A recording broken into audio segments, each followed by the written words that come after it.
Europe 1, La France bouge. Elisabeth Assayag. Bien sûr qu'elle bouge cette France et nous on le voit chaque jour sur Europe 1 avec des entrepreneurs, des patronnes, des patrons, des parcours de vie. Et nous sommes aussi avec Patrice Camacho, secrétaire générale de Chris Group, avec Sandrine Guyot, cofondatrice de Friendly Frenchy, des montures de lunettes à base de coquillages recyclés. Vous me disiez tout à l'heure, celle-ci elle est à base de quoi ? Elle a de l'huître de Cancale, de la palourde et de la Saint-Jacques. Et celle-ci ? Celle-ci, c'est aussi l'écaille palourde, huître, mais huître du Morbihan et Saint-Jacques. Ça me fascine. C'est fascinant, Patrice Camacho, d'avoir une telle idée, surtout que c'était pas prévu. C'est ça qui nous intéresse aussi à la France Bouge.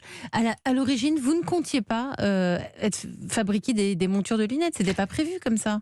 On voulait juste faire 2 lunettes de soleil parce qu'on voulait développer les indispensables pour le bord de mer, mais on savait pas qu'on allait devenir une marque de lunettes.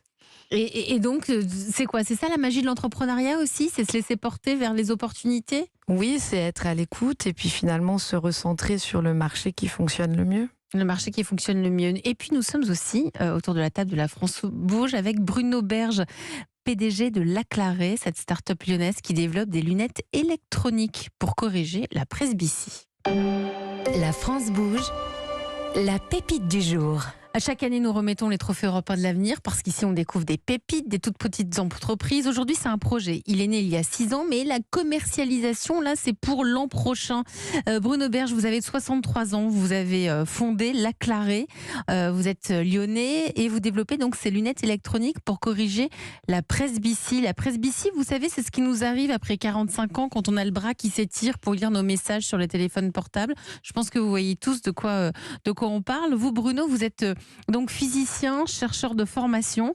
Ce n'est pas votre première entreprise puisque vous avez monté aussi une autre société. C'était une société de lentilles optiques liquides dans les années 2000 que vous avez revendue. Elle s'appelle Varioptique. Et quand vous êtes devenu vous-même presbyte, vous n'étiez pas tellement convaincu par les verres progressifs. Pourquoi ? Pourtant, c'est très en vogue les verres progressifs. Oui, j'ai eu des difficultés, comme beaucoup de gens, avec le fait que les verres progressifs, c'est un très bel objet, ça rend beaucoup de services, mais c'est quand même un compromis optique avec des zones sur les côtés qui sont un peu floues, il faut chercher quand même la partie, la netteté en orientant la tête, en bougeant la tête à droite à gauche, et de haut et bas. Il y a des gens qui s'y habituent très bien, ça reste quand même une des solutions vraiment majeures sur le marché. Mais il reste en gros 20% des presbytes qui ne s'y habituent pas et malheureusement j'en faisais partie. Donc vous avez cherché une solution, vous êtes creusé la tête évidemment, vous êtes physicien donc vous avez et chercheur. Donc vous avez trouvé une solution, elle s'appelle Laclaré. Alors c'est quoi ? Eh bien vous aussi c'est le moment de tout nous expliquer à travers votre pitch. Vous avez 1 minute. Très bien, merci. Donc vous l'avez bien dit, Laclaré c'est pour les presbytes. Ça touche tout le monde et en fait aujourd'hui, malgré tous les progrès de l'optique qu'il y a eu, en particulier pour les verres progressifs, il reste encore pas mal de gens qui sont gênés avec les solutions actuelles. En particulier au travail, quand il y a des différents écrans, en réunion, donc ça, c'est des situations qui génèrent beaucoup de fatigue oculaire, éventuellement des problèmes de posture. Alors nous à Laclaré, on développe une paire de lunettes à mise au point automatique, c'est-à-dire autofocus, avec des verres qui s'adaptent en temps réel. Et ça permet de retrouver une vision naturelle et très confortable. Et c'est fluide, quelle que soit la direction où vous regardez. Alors le projet Laclaré, c'est plusieurs années, comme vous l'avez dit, d'innovation, de développement technique et surtout de tests sur des porteurs de lunettes, pour être sûr que le produit qu'on développe répond aux besoins. Alors maintenant que ça c'est acquis, justement, on lève des fonds pour aller à la phase suivante, c'est-à-dire pour la commercialisation. Développer un produit commercialisable. Merci beaucoup Bruno pour votre pitch, PDG de Laclaré. Vous les portez là les Alors lunettes ? c'est pas le prototype, j'ai pas pu l'amener aujourd'hui, j'avais envoyé des photos, mais comment ça se fait vous n'avez pas pu l'amener ? C'était le jour il fallait la porter. Il n'y en avait pas de disponible. Alors franchement, oui. c'est dommage. Donc Non, mais on en a plusieurs exemplaires. On l'a montré au Silmo en particulier. On est dans la phase post-Silmo, un peu comme comme Sandrine oui, comme Guyot. Sandrine. Ouais. Donc voilà, c'était compliqué, mais C'est voilà, dommage parce qu'on ne peut pas voir ce que c'est. En tout cas, la solution est brevetée. Hein. Apparemment, vous êtes les seuls à détenir cette technologie. Au niveau des financements, je crois que la BPI France vous a accordé des financements. Vous venez d'être lauréat du programme d'Innov de la BPI. Donc tout ça, ce sont des bons signaux. Oui, très bons signaux. On a été soutenu beaucoup par effectivement Innov. On a BPI France, pardon. On a aussi la chance d'avoir 2 investisseurs qui sont très supportifs. Un Français qui s'appelle Creaxi et un Allemand qui s'appelle Hightech for Gründerfonds, qui est un des investisseurs majeurs en Allemagne pour tout ce qui est amorçage, pour le début de l'aventure. Alors, je me tourne vers Nathalie Carré, qui est une experte dans l'entrepreneuriat, qui étudie chaque jour les projets de la France Bouge. Nathalie, bonjour. Bonjour Elisabeth, bonjour tout le monde. Vous allez Bonjour bien Nathalie. Bon, ça va Vendredi, très bien.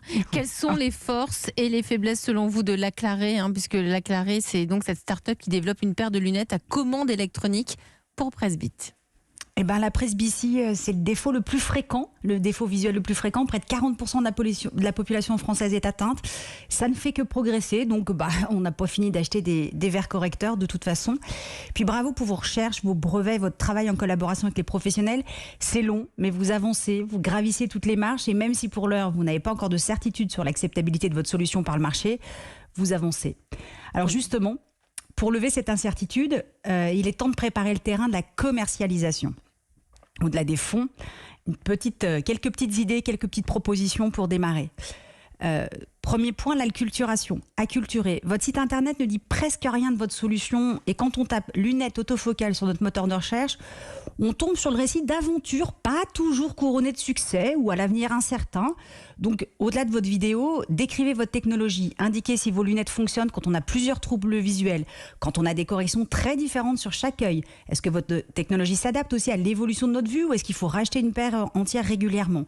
Est-ce qu'il faut former les ophtalmos ou les opticiens? Est-ce qu'il y a des corrections différentes à faire? Bref, dites-nous tout. Vous avez des brevets, donc pas grand-chose à craindre de la concurrence, même si vous montrez les dessous de l'innovation.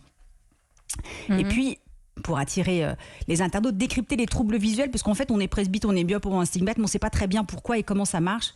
Expliquer le principe des verres et de leur pouvoir correcteur. Créer du contenu sur la presbytie pour être repéré par les moteurs de recherche. Et que chacun puisse s'y reconnaître. Eh ben exactement. Accessoirement, n'oubliez pas d'écrire en français. Les internautes français sont pas très anglophiles. Ouais. Quitte à avoir une version bilingue de votre site. Deuxièmement, montrez votre différence. Vous l'avez dit, vous vous adressez à 20% des 40% de presbytes. Et vos concurrents, en fait, ce ne sont pas ceux qui créent des lunettes autofocales. Il y a une solution en Belgique, a priori, avec une technologie très différente. Ce sont vraiment les industries du verre qui innovent constamment pour proposer des solutions toujours plus confortables. Franchement, si l'opticien fait correctement son travail, en quelques jours, tout est fluide, le cerveau s'adapte hyper vite, et en plus, on peut garder sa monture si on aime bien et changer simplement ses verres. Donc, quel est votre avantage? Est-ce que quand votre solution arrivera sur le marché, elle sera encore plus confortable que les solutions actuelles et celles qui arriveront éventuellement l'année prochaine, par exemple? Donc, expliquez-le, prouvez-le. Et puis, troisième point, choisissez une stratégie de commercialisation et commencez à planter des graines. 2 options.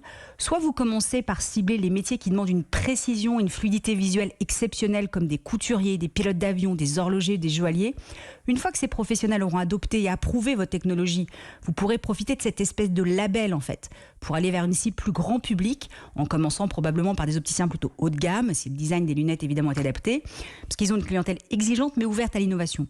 Ou alors, vous commencez à créer un réseau de presbytes et d'opticiens adeptes des innovations qui pourront participer financièrement au développement de votre entreprise, mais aussi, évidemment, tester vos lunettes, co-créer avec vous les designs et donc devenir vos premiers clients et vos premiers prescripteurs. Voilà, l'idée c'est d'informer le marché, vous arrivez, de créer du désir auprès de prescripteurs et de potentiels clients choisis pour qu'ils vous suivent et vous soutiennent et qu'ils deviennent évidemment les premiers acheteurs dès que votre solution sera prête. Merci Nathalie Carré. Bruno Berge, qu'est-ce que vous en pensez quoi là, de tous les conseils de Nathalie? Il y a énormément de choses, je vous ai vu noter les point par point. Alors, merci pour les conseils. On va les suivre, en particulier en ce qui concerne le site web. Alors, clairement, ce qu'il faut voir, c'est qu'on sort d'une longue période. Oui, on sort d'une longue période, un peu ce que les Américains appellent en stealth, c'est-à-dire en mode un peu sous-marin, où on a vraiment travaillé sur la technologie, testé avec des presbytes. On vient d'embaucher, disons, on est en train de transiter vers la phase du marché. Donc, on vient d'embaucher notre responsable marketing qui a commencé à travailler justement sur la cible dont vous parliez là. Et effectivement, les 2 cibles que vous mentionnez sont bien dans notre radar. Hein. Clairement, on va aller vers ces directions-là. C'est évident. Voilà. Patrice Camacho, secrétaire général de Chris Group. Alors, quel regard portez-vous? Parce que là, quelque part, il lance quelque chose envers les verts progressifs. C'est un peu votre cœur de métier. Vous savez, dans notre coopérative, on a 2 valeurs qui sont l'innovation et la coopération. Quand on parle d'innovation, je pense qu'on est en plein cœur du sujet, puisque le vert progressif, ça a plus de 50 ans aujourd'hui. La proposition, telle que je l'ai comprise, permet justement d'aller chercher soit d'affiner un petit peu, c'est une façon d'aller chercher, voilà, soit chercher des personnes qui effectivement, il y a une frange de la population qui est peut-être un peu inférieure à 20%, mais de l'ordre de 20% qui a du mal avec les verts progressifs, ou des métiers spécifiques. On peut rajouter les architectes, on peut rajouter des personnes qui, dès qu'on leur met des déformations sur des lignes, en fait, sont perdues. Donc, ça vous donne envie de la tester? C'est quelque chose, vous pourriez faire quelque chose avec la Clarée? Écoutez, en tout cas, on va pouvoir discuter dès qu'on sort de c'est le but. Cette table. Créer des rencontres. Vous en pensez quoi, vous, Sandrine Guyot, de cette innovation? Je trouve que c'est vraiment très bien. Nous, on est aussi en perpétuelle innovation. Et pourquoi pas pouvoir collaborer sur des designs. Nous, la prochaine innovation qu'on lance, c'est des lunettes 3D sur mesure pour les skippers de la route du Rhum. Donc, pourquoi pas les équiper aussi. Il y a quelque chose à faire tous ensemble. En tout cas, vous nous donnerez des nouvelles, on espère, Bruno Berge, pour la Clarée, parce qu'il y a des tas de choses. Vous êtes la seule technologie qui est... C'est unique, finalement, ce que vous avez mis en place. Donc, c'est peut-être quelque chose de révolutionnaire pour ce marché de l'optique. Donc, vous nous donnerez de vos nouvelles. Si vous aussi, vous avez envie de nous envoyer votre projet d'entreprise et si vous avez envie de venir pitcher sur Europe 1, il n'y a qu'une seule adresse, Nathalie Carré. Et c'est e1-lafrancebouge@europe1.fr. Promis juré, Charlotte Barrican et moi, on lit toutes les candidatures. Et en plus de ça, après, vous avez les précieux conseils de Nathalie Carré. Je peux vous dire que ça vaut de l'or. Vous restez avec moi, mesdames, messieurs, autour de la table de La France Bouge, avec tout de suite cette question. Et vous faites quoi pour vos salariés? Europe 1, La France Bouge. Demain, au travail. Patrice Camacho, secrétaire général de Chris Group. En 6 ans, votre secteur d'activité a perdu près de 30% des opticiens. Donc, il faut rechercher de la main-d'œuvre, parce qu'on manque de main-d'œuvre. On sait que le BTS n'attire pas assez de candidats. Donc, vous, chez Chris, vous avez lancé votre académie pour attirer des jeunes. Oui, absolument. En fait, on a, sur la formation des opticiens, on a une perte de, comme vous l'évoquiez, de 30% des jeunes qui sont diplômés par an. C'est-à-dire qu'ils sont diplômés, mais ils ne viennent pas bosser. Alors non, on a 30% de diplômés en moins. 30% et en plus, diplômés en moins. Dans ceux qui sont diplômés, en fait, tous ne se retrouvent pas forcément dans nos magasins à équiper des clients, en fait. Donc on a vraiment ce sujet de l'attractivité de la profession. Et effectivement, on a décidé de créer un CFA. Un CFA en s'appuyant sur les écoles existantes pour apporter à la fois notre image, à la fois notre compétence, et pour faire qu'on donne envie à des jeunes, et j'espère qu'ils nous écoutent aujourd'hui, de rejoindre ce métier qui est un très joli métier, parce qu'on s'intéresse quand même à un sens qui nous apporte 90% des informations. Combien de postes à pourvoir ? Alors, là, chez vous, au sein de Chris? Donc, si on prend dans notre réseau qui comporte 6000 collaborateurs, on recrute à peu près en permanence entre 300 et 400 collaborateurs. Permanence, 300 à 400 personnes. Et les salaires se situent comment? Alors, en moyenne, un opticien diplômé, je vais parler en brut mensuel, dans les magasins, gagne autour de 2500 € brut mensuel par mois. Et après, il évolue en fonction de son ancienneté, en fonction de ses responsabilités. Donc il y a des évolutions de carrière qui sont possibles au sein de Chris. Oui, absolument. Et ça, c'est la partie optique. Et après, sur l'audition, là, on est confronté à un deuxième sujet qui est le numerus clausus des audioprothésistes.